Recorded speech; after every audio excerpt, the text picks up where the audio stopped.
And welcome back to Sunday Square Off. I closed my interview with the governor with some quick hits on the opioid crisis, the Attorney General's lawsuit against the state's universities, and why the governor made a big deal out of blow-drying hair in last week's State of the State speech.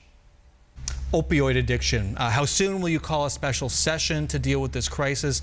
And in addition, one of the things I'd like to hear more about, and I know many viewers want to hear more about, what about treatment? What are you doing for treatment? Naloxone is great, it saves lives, but what happens after that? To help that person? Yes, good question. Well, first, the opioid epidemic is going to be a special session. I'm going to call for that in the coming days. I'm working with legislative leadership to do this in partnership, and we want to do this in a bipartisan way. But I think people should hear, and I did say this in the speech, people that have chronic pain are going to be able to get the miracle drug that they need. People that are suffering from addiction are going to receive treatment. What this special session is going to focus on first and foremost is addressing bad actors, whether they're doctors, manufacturers, or just plain drug dealers. We've seen this before with crack cocaine. We've seen it with methamphetamines. We're going to bring that kind of focus to this and solve this to the best of our ability. We lost 800 Arizonans last year. That's 800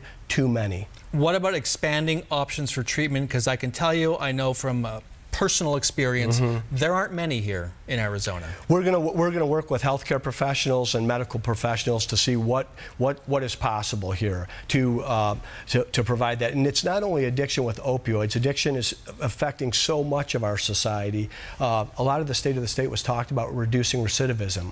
Oftentimes people are in prison because they're feeding their addictive habit, whatever that is. So this is an issue that first starts with opioids, but really is much bigger than that.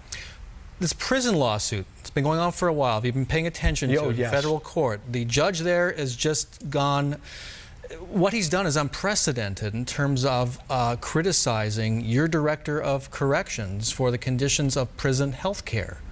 Do you have faith that Chuck Ryan, your director of corrections, can fix this problem?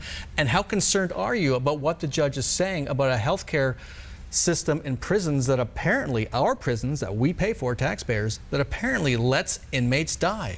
I have faith in Chuck Ryan as the director of the Department of Corrections. It does concern me when I think a judge is stepping outside of his role and making these comments and personal comments to a director. Let's let the legal process play out here and we'll deal with it. So of course, you think the judge is going too far? Well, let's let the legal process play out. ASU lawsuit. Attorney General Mark Brnovich is suing ASU. He says the Board of Regents, which you appoint, doesn't have the power to set tuition.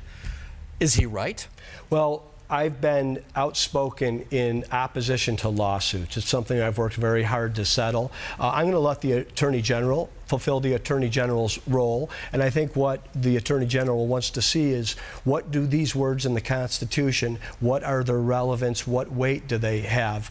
I think Michael Crow wrote a tremendous editorial in the Arizona Republic several weeks ago showing what it cost an Arizona student to go to an Arizona school. I see that as affordable and accessible. I want to see that available for all of our kids. I think that's what the Attorney General wants as well, but he wants to clarify some things in law. We'll let that play out. Last thing, blow-dry bars. You ever been to a blow-dry bar? I have not, but members of my family have.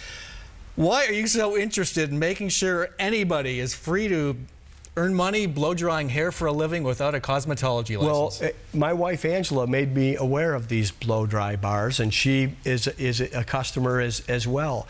The state government is requiring people to get 1,000 hours of training, 25 weeks to work in a blow-dry bar. No scissors required. This is more than an EMT or a truck driver. I think it's just an industry or a special interest bullying people or trying to keep them out of the workforce. So we've been trying to, get rid of unnecessary agencies, lower licensing fees for people in poverty. And for this, somebody that wants to work in one of these blow-dry bars, they can be trained by the owner of a blow-dry bar. I'm not sure everything that's involved, but I'm confident they can do it in less than 1,000 hours.